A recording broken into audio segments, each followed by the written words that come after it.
So we have Dr. Elizabeth Garzon, who is a neurosurgeon that graduated at the National University of Colombia and specialized in neurosurgery at Foundation University of Health Sciences, Surgical Society of Bogota. She completed her master's in research in biomedical sciences and her PhD in medicine at the University of Barcelona. She's currently working as a specialty doctor in the spinal unit at Mantville Hospital. She will be joined by Dr. Sonia Ike, who is a core surgical trainee, CT2 in plastic surgery at KSS Deanery. She is also the founder of Motivating Medics. This is a non-profit organization created to help and widening access into medical school. She was a 2018-2019 London Scholar of the Healthcare Leadership Academy and is now a fellow of the Institute of Leadership and Management. They will be talking about the importance of mentoring in the surgical career with two amazing insights, one from a surgical trainee and another one from a neurosurgeon, being a mentor and a mentee as well. So first up, we have Elizabeth, and then Sonia will take the floor. Thank you so much for joining us. It is a pleasure to have you with us today. Thank you. Good afternoon. It is a real pleasure to be with you today. This is my second year, and I'm very honored with your invitation. Is the screen all right now? Yeah, I'm quickly just putting up your slides as well. So just give me a second. Okay. Yeah. So I'll start sharing now. Good. So thank you for the introduction. I'm coming from far away. I was born in Colombia, and where I did my whole medical school, including my training in neurosurgery. And life brought me to Spain, where I was working for 12 years in pediatric neurosurgery. Then I moved to UK, where I'm still working in neurosurgery and currently in the National Spinal Center for Spinal Cord Injury. I'm gonna show you I'm gonna go straight to the point because we are finishing the day with these amazing conferences and speakers. I'm gonna go briefly to my slides. Sorry, I don't know how to. No, let me know when you want me to change the slide. Okay, next. So I'll show you briefly my life. Since the origins, because being a neurosurgeon was not my dream. I don't think that when I was 5 years old and started the primary school in 1979, I was dreaming to be a neurosurgeon and working in UK. However, this is my pathway. Can you see my pictures there on the screen? Yes, we can. Okay, so I started the primary school in 1979, and I finished the secondary school in 1989, and then I did the medical degree in the National University of Colombia, which I finished in 1996. Then I finished the training in neurosurgery in 2004 in the Foundation University of Health Sciences of the Surgical Society of Bogota. Immediately I finished the training, I moved to Spain, where I did a master in research in biomedical sciences. I spent the whole year in the laboratory working in animal models in the lab, testing a toxin that alterated the development of the CNS. Then there is a gap in between 2015 and 2016, which I can explain. I became a mom in 2008, and I started to do my PhD in 2010, which I finished in 2016 in University of Barcelona.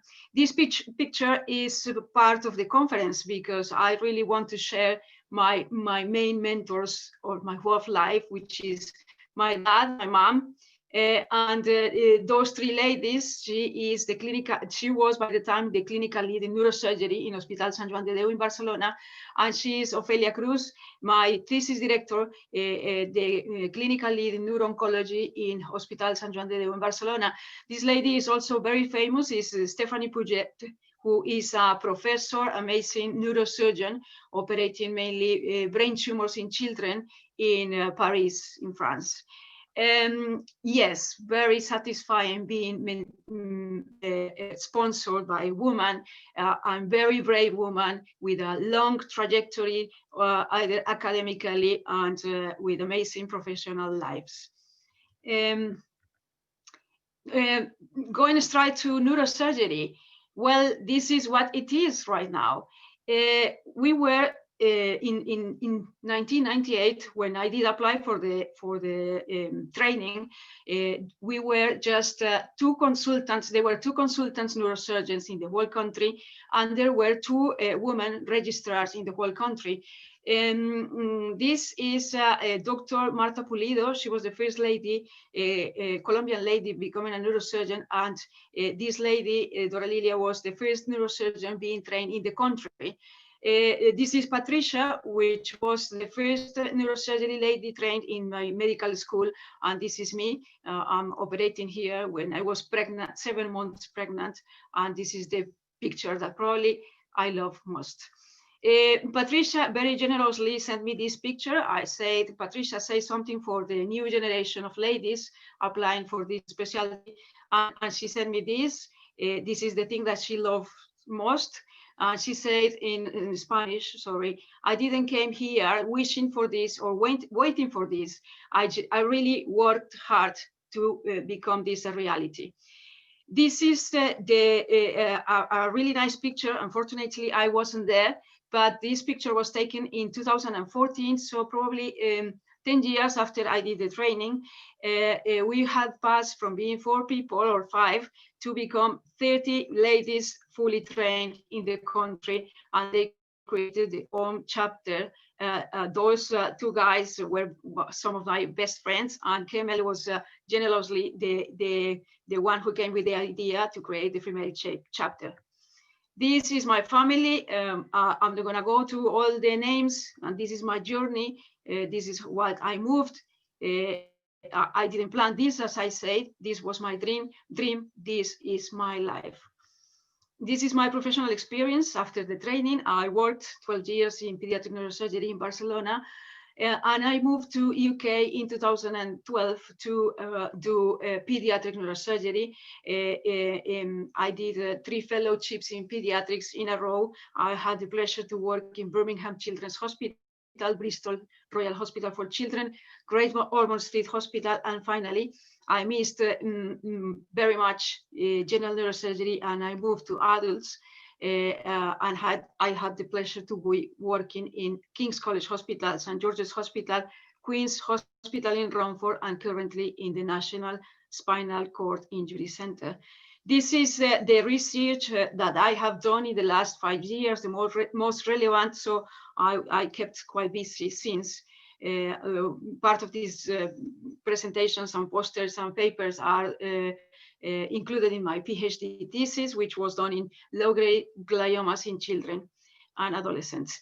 I'll go straight to the topic because I was in charge of talking about mentorship in the surgical specialties, and I wanted to highlight that it was in 1812 when Margaret Bulke became the first woman to receive a formal surgical training, and she achieved this by pretending to be a man. Because by the time no medical school admitted women, she had to sign as Dr. James Barry, and she had the pleasure to perform quite a list of successful operations. Very much have changed since, but not too much, because the female surgeons remain few and far between. And even to reach the heights of the specialty is still a topic, and is still for many something unachievable. By the 21st century, among surgeons in general, there is just a 1/5 of women in America and just a 10th in Britain. So the numbers remain sadly really low. Mentorship is the art of passing knowledge and expertise from one person to another person to a mentor relationship. The origin of this word is back to the Greek culture. Mentor was in charge of helping Telemachus to do the transition from the childhood to adulthood. There is a myth that Athena, who was the war goddess, was disguised as mentor for doing the task, which for a female point of view would be good to know that it was a lady leading this, being in charge of this amazing task. There are other examples of mentorship, as for example, Socrates imparted wisdom on Plato's success. And as Plato became the guide of Aristotle. Those are very important people, and those are examples of mentorship relationship. Why surgeons need mentoring in their career?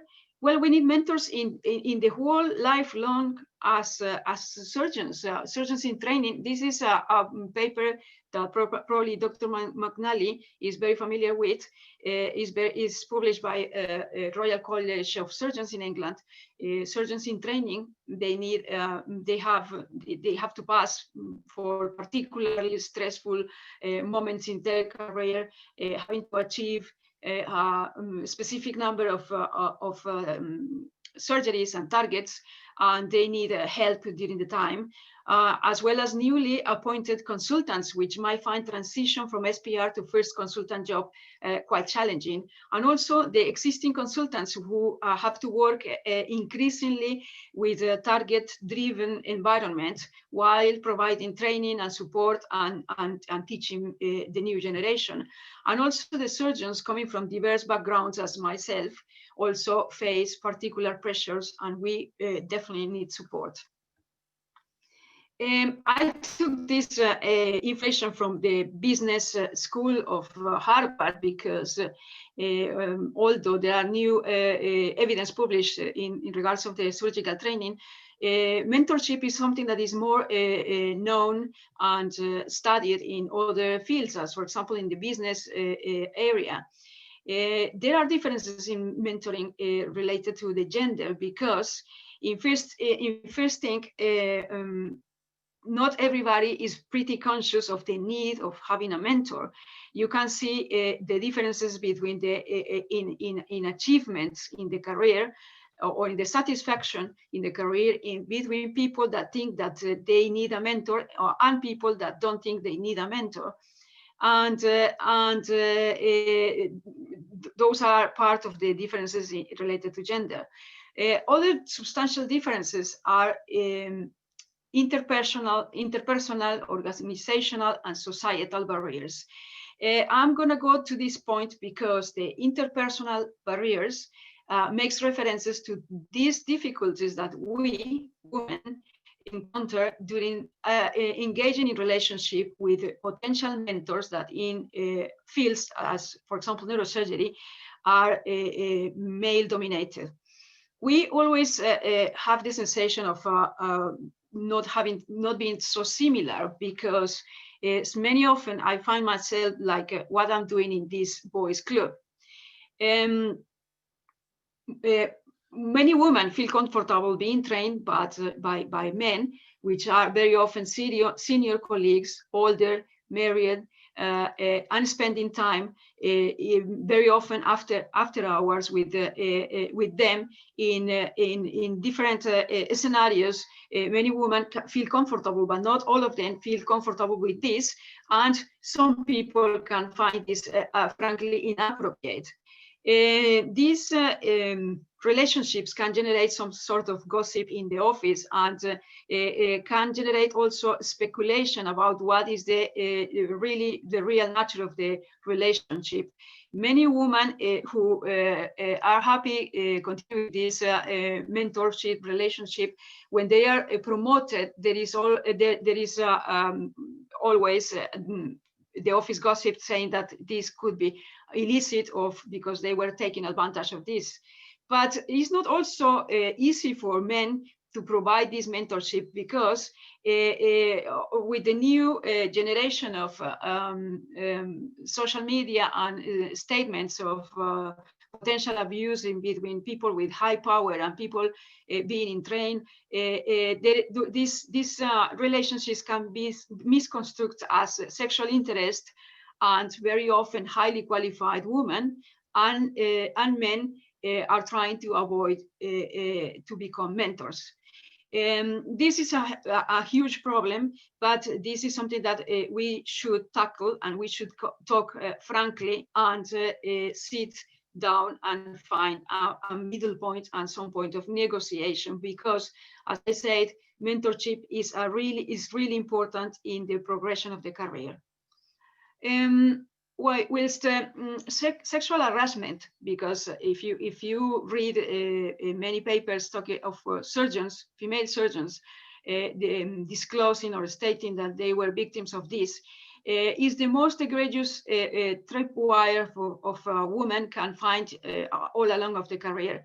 There is also our own bias, because there is always a judgment in regards of our personal lives. If we are married with children, then our sponsors and mentors, they think that we are less available, less flexible, and less dedicated to work. But if we are single, they think that not having children or spouse is because we are not quite normal. There is also this slide is showing differences in which that can demonstrate that a woman invite greater scrutiny than men when the trainees are looking for sponsors or for mentors. This is a difference in between what a woman is expecting of a woman to be a role model or a mentor, or what a man is expecting of a woman to be a good mentor or a sponsor. As you can see, women are expecting higher things that men. For example, a woman is inspired by another woman if she is admired as a leader, if she is admired for the skills that she has in communicating with people or liaising with people, if a woman have very great strategic skills, or if a woman is very successful in combining career and children, or if a woman is very successful in combining career and marriage. Those expectations are not applying for men, because when men are looking for a sponsor, they don't take in account too much if the woman is married, is having children, or is having a good combination in between family and work. We have to throw our own unconscious bias, because we have to accept today, in the modern time, that marriage is not the thing that is making a woman socially acceptable. This is just reinforcing the Cinderella syndrome or the stigma of the solo status. Most unforgivable, single women are not seen as a good role models or for younger aspiring career women. But a reality is, as we have been talking in many conferences today, the day has 24 hours, and you should split the hours in between at least 8 hours sleeping, 8 hours working, and then the rest of the time dedicated to the family. So a woman who has not too many children to look after can prioritize between the career and maximize the earning potential, and very likely to fulfill the career potential. I'm not saying that don't go, but don't you think that this is the main point to choose a career? I'll go back to mentorship. What are the aims of finding a mentor? One is to get advice in the career development. We can provide that by coaching, sponsorship, by offering the protege or platforms to exposure, protection, and to provide challenging assignments. We can also provide psychological support by counseling, friendship, acceptance, and delivering role modeling behaviors. Those are tips that someone else have already mentioned about how to build a good mentorship relationship. You need to clarify your expectation. You need to confirm the logistics. You need to help your mentor to help you. You need to take the initiative in scheduling meetings or aims or goals. You need to respect your mentor's time. You need to don't ask too much too soon. You need to have fun during the time of working together. You need to keep your mentor informed, have a plan when the things go wrong, reciprocate and give feedback. But don't worry if you don't find one mentor, because there are mentorship teams, and this is more the tendency for the future, because most mentors or more highly qualified people, they don't have very often the time to deliver this mentorship relationship. And but nowadays you can find co-mentors. These people are a handful group of people that can also give feedback, help in the position, and help in assigning tasks and coaching and sponsorship. You have also to identify mentorship malpractice, which is really, really important, and is a part of continuing the healthy relationship with people in the top. A bad mentor is this who take credit of your ideas or can steal your ideas. Bad mentor is this one that insists that the mentee advance in their projects instead of advancing in your own work or aims. A bad mentor is this that handcuff your mentee, with their own timeline and slow their progress. They also can discourage people from seeking other mentors, and they can also allow the mentee to repeat common self-destructive mistakes. Well, to finish this intervention, I'm gonna tell you something very personal.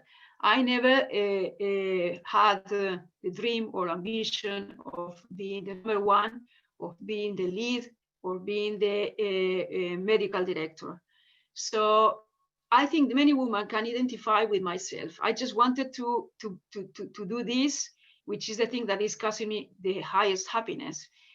Because if it's not power, money or success, what we are looking for, what can possibly make us happy? Men in this point say it's because it's absolutely impossible to make a woman happy, but it's not the reality. Again, the research has demonstrated that the number one motivator for a woman is the intellectual quality of their team. Women want to work with other smart, capable, and committed people. And the number two reason is to have a job security. The third reason is being authentic and being myself at job. And this is one of the things that we really value, but we still have too much work to do in this point, which is flexibility in working arrangements. Close behind of this is recognition, and being a surgeon, you can get all the recognition that you really can dream of. And in the last place, but not the least, is to do a job or to have a job that enable us to give back to the society. Those are the reasons why I really think that if you want to be a surgeon, go for it. Don't listen to anyone that can tell you you cannot do it, or there is enormous sacrifice or whatsoever, because you can find all the happiness in the world by being a surgeon. So the message to take home is mentorship and sponsorship are key drivers of success, yet women can have harder time finding mentors and sponsors, especially ones with influence. But the good news is that women can mentor other women at any stage of the career, and it pays when we do so. Women which are mentored by women feel more supported and quite often more satisfied with all the careers. Those are the references you can easily find where the evidence of the things I'm talking about by following those links. Thank you. Thank you so much, Dr. Garzon. That was really great, with some really great data that I'm sure we will all follow up and learn even more about the topic you just talked about. But next up, to refresh some knowledge and add some other important pills of knowledge, we have Dr. Sonia Ike. I think she's here already with us. So if you're ready, take it away.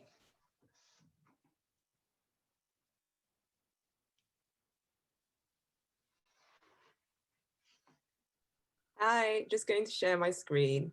Okay.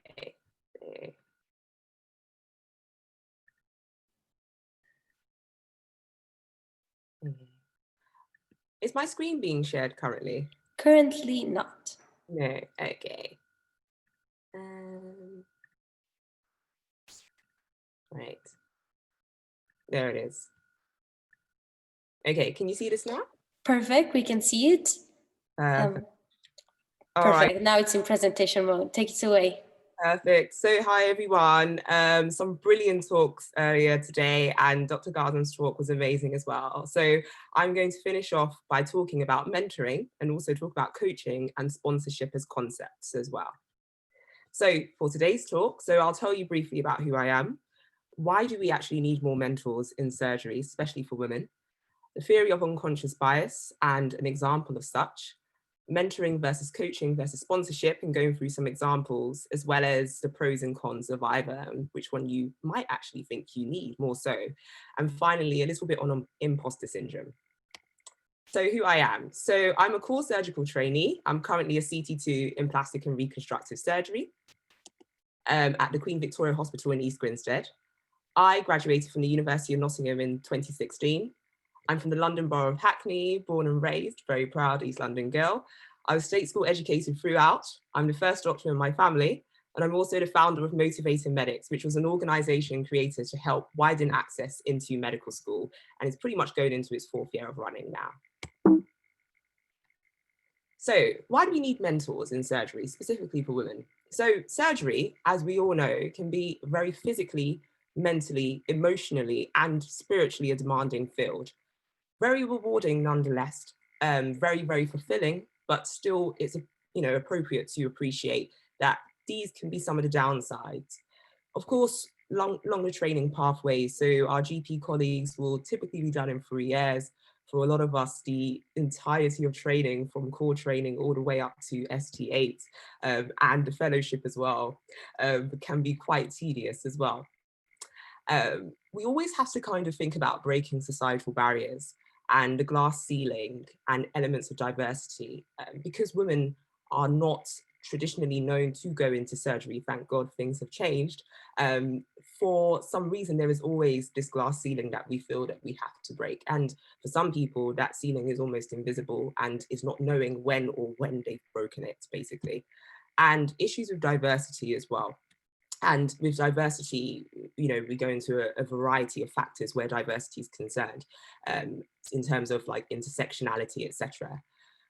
And then external motivation sometimes can be required. So as much as we have to internally motivate ourselves, a lot of the time as women, we need to have inspiring people around us to basically get that kind of appraisal and feel inspired beyond ourselves. Realistic expectations and goal setting. So mentors can pretty much, sit you down and say to you, actually, instead of looking at it like this, maybe plan for, this particular goal in this way, not to tell you what to do, but hopefully inspire you, especially when you feel like you're stuck. Not repeating mistakes. So a lot of mentors, would have made mistakes, especially people who are senior, and therefore want to inspire you and help you, try to avoid making their mistakes. Of course, you always need some encouragement as well. Finally, some factors in terms of less than full-time training, familial aspects, factors concerning the biological clock. For a lot of women, that is something that we're constantly thinking about. And also a mentor can, of course, provide a trajectory to learn from and to aim for. So going into unconscious bias. So an example I always like to think of is affinity bias. And I know we've touched on it quite a lot today. It was a brilliant talk by Miss Scarlett McNally. But I wanted to touch on one particular one in terms of affinity bias and the issue of allowing people to gravitate towards those they deem similar to themselves. So as we know, surgery and surgical training heavily involve fraternization. And often you find that team camaraderie actually continues beyond the operating theatre. You have to get to know people, and this may involve getting to know people outside work, mingling, etc. And if you don't fit in, that can be a risk. So during specialty interviews, there's always a risk of hiring for cultural fit, and this needs to be tackled. And we can tackle this through outreach, cultural change, and encouragement, all of which mentorship can provide. So to go through the differences between mentoring, coaching, and sponsorship. So with mentoring, pretty much found the definition of it's a trusted counselor or guide. And so I always think, to be honest, my idea of mentoring is that it's very, very holistic. So the person is looking at you for who you are, looking at your strengths, looking at your weaknesses. It's usually a very kind of long-term relationship, but not always the case. But ultimately, it's less kind of, targeted towards a particular goal, but actually towards trying to develop you as a person in order to be able to reach a variety of goals. And so with this, you need good open communication and accessibility. You need to be inspired. You need to be passionate, usually about the same things. Sometimes you can have a good personal relationship. These mentors often go on to be friends. And of course, there's mutual respect and there's trust there, an exchange of knowledge, independence, and collaboration. So these are all the factors that you're thinking where mentoring is concerned. So a few examples, you can have female to female mentoring, but of course, a mentor can also be a male as well. So I think that regardless of whether they're male or female, if this person is inspiring you and you believe that you are able to have a great mentoring relationship, then go for that. And it shouldn't matter whatsoever, because sometimes depending on the field that you are in, there may not be any women in your specialty in the particular place that you're working in. So for example, when I wanted to do orthopedics previously in my old hospital, there were no female orthopedic consultants, nor were there registrars in that particular intake that year. And so finding a mentor locally was actually quite difficult. So sometimes you have to just look at who you are inspired by and who is around you and go with that. So for example, with Motivator Medics, I mentor young people.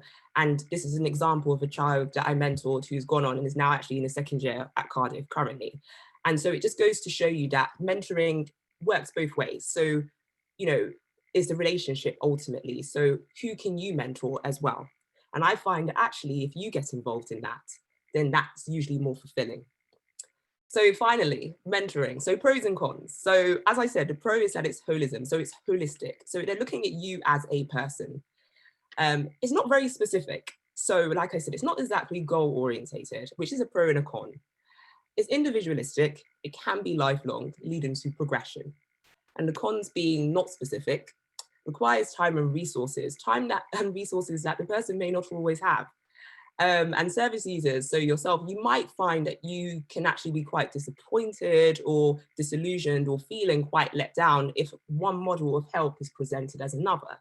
So if mentoring is, inadvertently presented as being that, when actually it's more of a sponsorship or coaching kind of relationship, which is what I'm going to go on to next. So coaching, one who instructs or trains. So coaching is quite brilliant because once again, in this kind of scenario, it's actually very goal orientated. So ultimately, what are you trying to achieve? So for example, I'm leaning more towards what I have actually leaned towards plastic surgery. So I've been thinking, should I go towards the SC3 interviews in a couple of months? I need somebody who can coach me, who can specifically, tell me actually, this is what you need to do. This is what your CV is lacking. This is what you can develop on your portfolio. This is how, to approach the interview. And sometimes you need things to be very, very specific and clean cut. They may not be, your friends that you've known for years, but ultimately these relationships can develop into something greater. But it's about goals primarily. So I always put the picture of Sir Alex Ferguson because we all know he was a brilliant coach and he led Man U to the victory that they had for decades, essentially.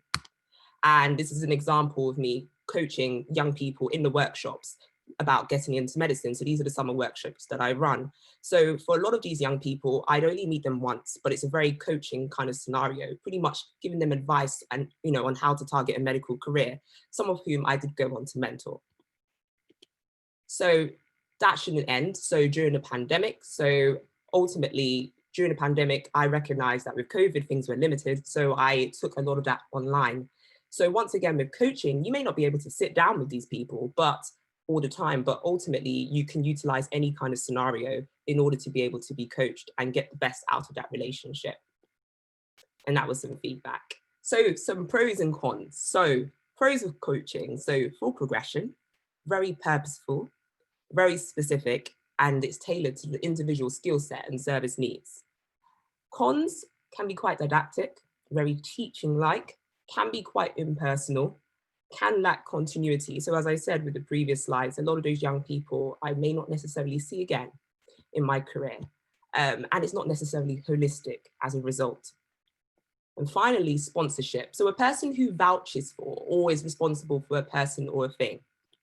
So I like to use this example of Alexandria Ocasio-Cortez and Bernie Sanders at the time. So as we know, in terms of the, the US House of Representatives and the Senate, Bernie Sanders was her main sponsor, pretty much endorsing her.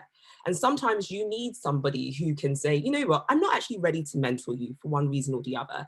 I may not be able to even coach you, but actually, I know you want to do this particular specialty, and I know that someone is looking for someone who can help data collect in this particular specialty. So you know what, I'm going to introduce you to that person and make that network happen. And sometimes sponsorship is enough, and that can be sometimes even more fruitful than a coaching session. So sponsorship, the pros: fast, straight to the point, intentional, purpose-driven. The cons can be very surface level, lacks continuity. And sometimes you wonder whether it's trustworthy. So the reason why I've gone through all of these examples is to recognize that actually, if you don't find a mentor, especially early on in your career, it's not necessarily a negative. But ultimately, if people are willing to work with you and want to help you, and vice versa, even if the nature of the relationship is more of a coaching or more of a sponsorship type, that's not a con whatsoever.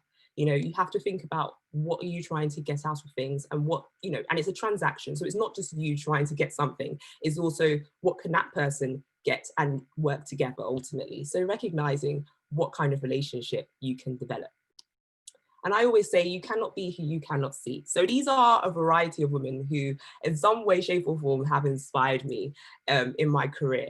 I think Prof. Kumar, pretty much from when I was a first year medical student, Mr. Manfred Frost, Miss Emily Bard, I remember so well. She is a trauma and orthopedic surgeon, I believe in Edinburgh, specializing in pediatric orthopedics. And the first ever Women in Surgery conference I went to, she was the first person I spoke to. I was an F1. I was 1 month into my orthopedic job as an F1. And she was the first person I spoke to. And she offered me her email saying, if you want any advice on how to apply for orthopedics, email me right away. And this was a consultant. I think she was a new consultant at the time. And I, as an F1, was basically like, wow, thank you for talking to me. And I was an F1, I was one of the youngest people in the women in surgery room. But just to goes to show you that you don't know the impact that you can have on others. And I'm still telling the story 4 years later. So sometimes things can be very quick. It's not always a very deep relationship, but ultimately there are ways in which you can inspire others and how you yourself can be inspired. So as I said, so all of these women in some way, shape or form have inspired me. Why? Because they're all ambitious. They've all shown resilience when dealing with systemic barriers, being a woman, being a Black woman, being, LGBTQ+, being whatever it may be that they feel may be serving as limitations. All of these women in some way, shape or form have been able to overcome, these barriers and break that glass ceiling and have demonstrated resilience fundamentally. They're all passionate about their work. They've broken those glass ceilings, as I said. They're brilliant role models and they're all innovative.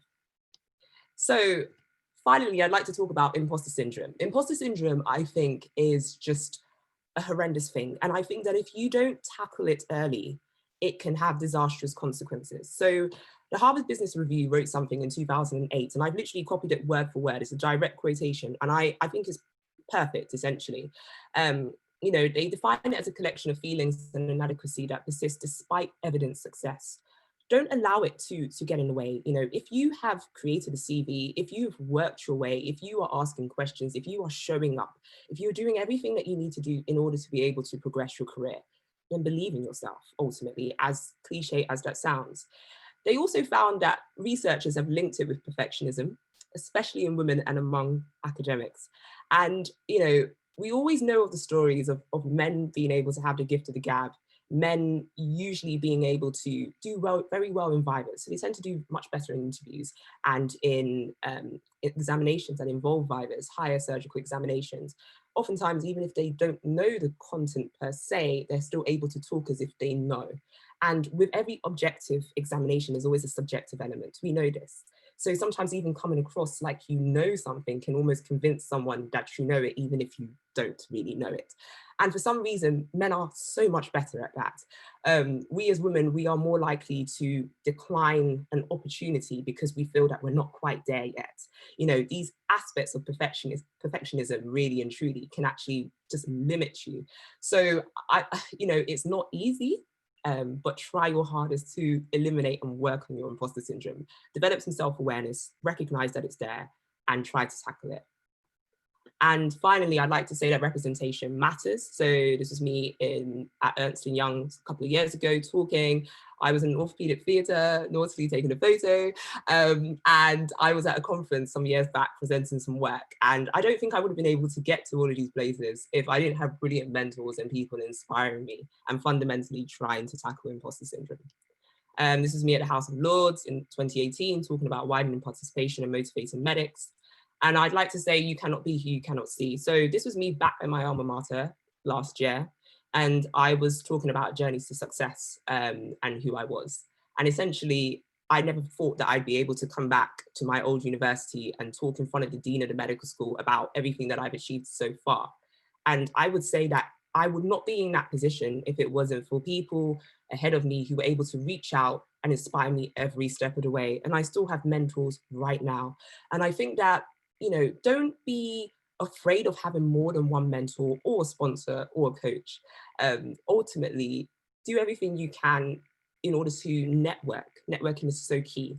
Utilize the resources around you and give back as well. So as I said, I don't like to say it's transactional, but you know what I mean in that, it's not just what you can get out of the relationship, it's also what you can give as well. And yeah, that's it. So find me on social media. My Twitter is Dr Sonia _ and my LinkedIn is Sonia, and I will always add. So thank you so much. Thank you so much, Dr. Sonia and Dr. Garzon once again. A really great advice about both being a mentor and a mentee, which I think is also applicable to us in medical school. We can definitely coach younger students that want to try to get into medicine and give some sort of give back to the community the way we are being mentored by our professors and lecturers. So I think it's super valuable advice. I think we are being asked some questions about the things you organize, Dr. Sonia. So someone is asking us if you are still doing summer workshops and what you gain from giving to the students and what they gain from you. So if you could further elaborate on that, that'd be great. So yeah, so summer workshops, I've been running them for several years. Thank you for your question, by the way. I love talking about it because it's literally my baby outside of surgery. But yeah, so I've been doing it for several years. And as I said, even during the pandemic, there were limitations. So I was so worried about COVID, but I was still able to deliver a lot of the workshops online. I would say that especially when there are a few young people, because I always offer my email and my contact information, but not everybody follows through. But there were always a few who will still email you, and those are the ones where the relationship goes from coaching to mentoring.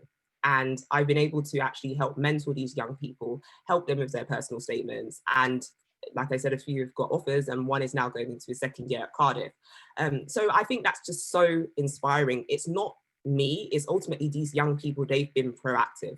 They're utilizing the networks that they've been able to develop by going to that one workshop and keeping in contact. And it just goes to show you that anything can happen by doing that. So there's a lot to learn from them, actually, in saying that. I would say in terms of what I get out of it, it's just fulfilling. And me, myself, as I said, I went to a state school. I'm a Hackney girl, born and raised. As a woman, as a Black woman, the intersectionality of that cannot be ignored. And ultimately having mentors and having people who can inspire me have actually helped me throughout my entire career to date. And I'm still very early in my career. So I would say that I want to give that back and I want to help people. And as I said, you cannot be who you cannot see. I say this every single time, almost in every talk I give, because if you can't be inspired, how would you be inspired? Essentially.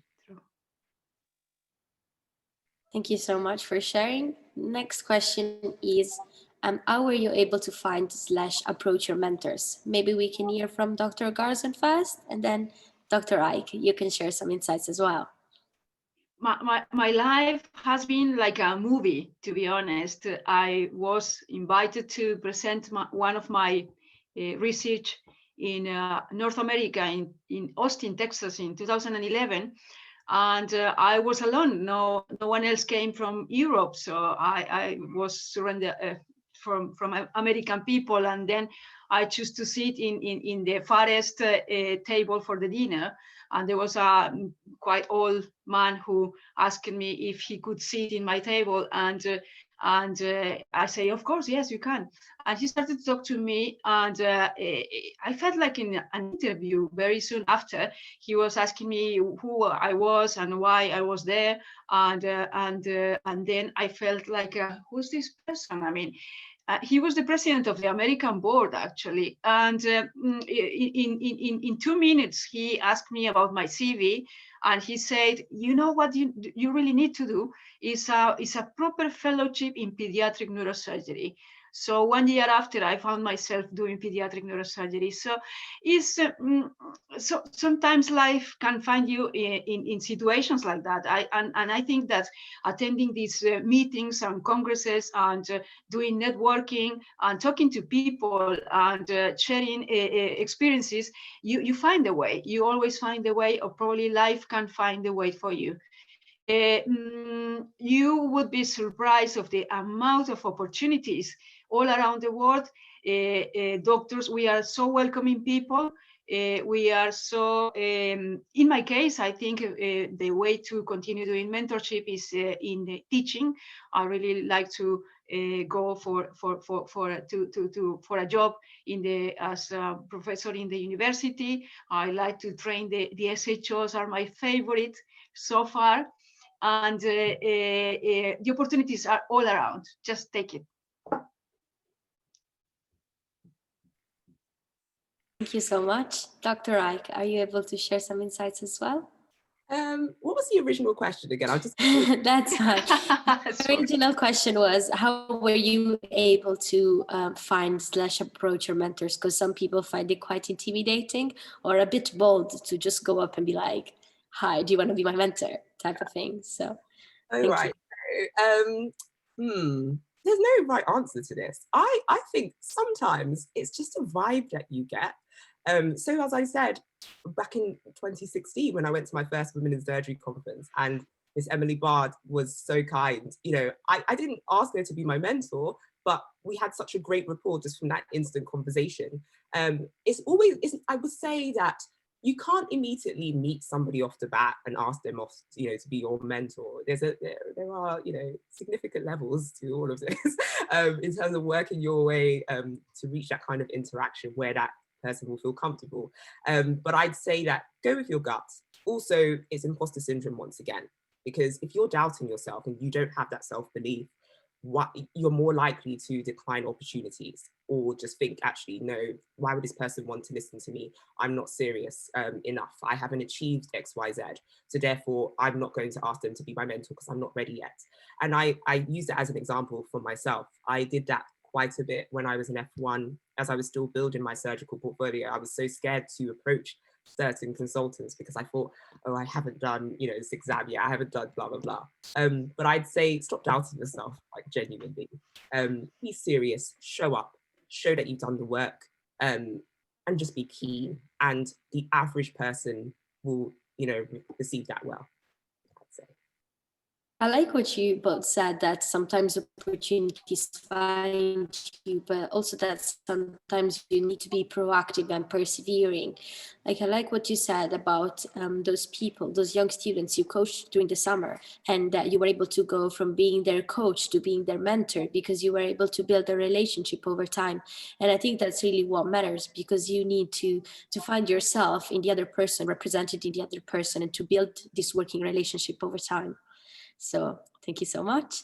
I am really curious to know, this is a question coming from me.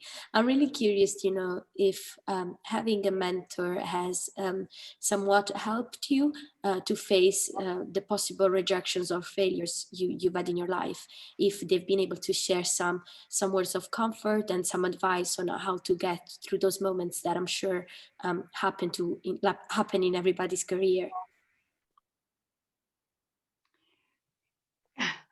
Yes. Yeah, I'm gonna go. I'm feeling emotional now because you never stop to find mentors in your life. The higher you go, you will find someone higher than you, with more experience, with more failures. Because people think that we just can't learn from our success. We very often learn of our failures, you know. So being capable to talk about this is the things that really help to help others.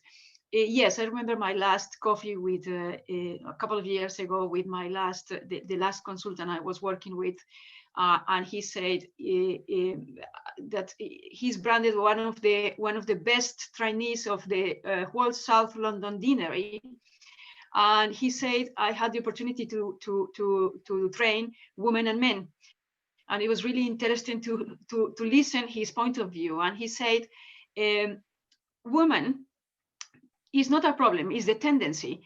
Women are learning slower than men because they are afraid of causing harm to people. And they want to learn in the proper way, and they want to build confidence. But once they reach that point, they can fly alone for the rest of their life. And we can for sure say that they are 100% safe doctors. He said men are more have more the tendency for the adventure, to go and do and see what happens, and that is the main difference. But we are not better or worse, we are just different, and this is the way we do. And it's good that you talk about the imposter syndrome, because it's not lack of confidence, it's a different way of approaching the things that and we are simply different. Well, my mentor, this mentor, I felt like he was kicking my back, saying, go on, do the next step. You don't need me. You don't need anyone anymore, any longer. And when I was expecting teaching in theaters, like take this tool, do this, that, move the microscope, and so, he just told me, go on. And sometimes it's all what you need to hear, but it has to be someone special to tell you that, definitely.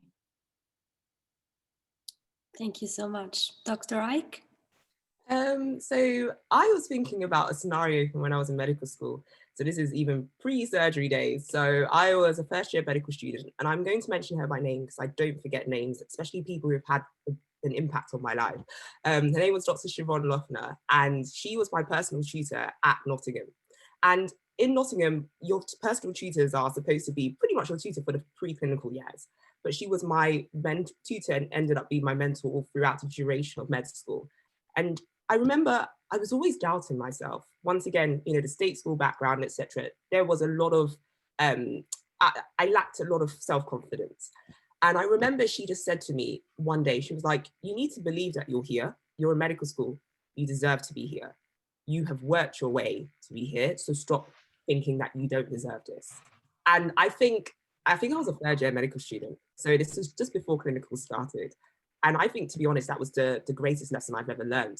In any situation, believe that you deserve to be there. You have worked your way up in some way, shape or form. People have looked at you, a panel have looked at you and said, you know what, I want you on my team. I want you in my firm. And you need to believe that actually, okay, yes, I deserve this. So why am I doubting myself?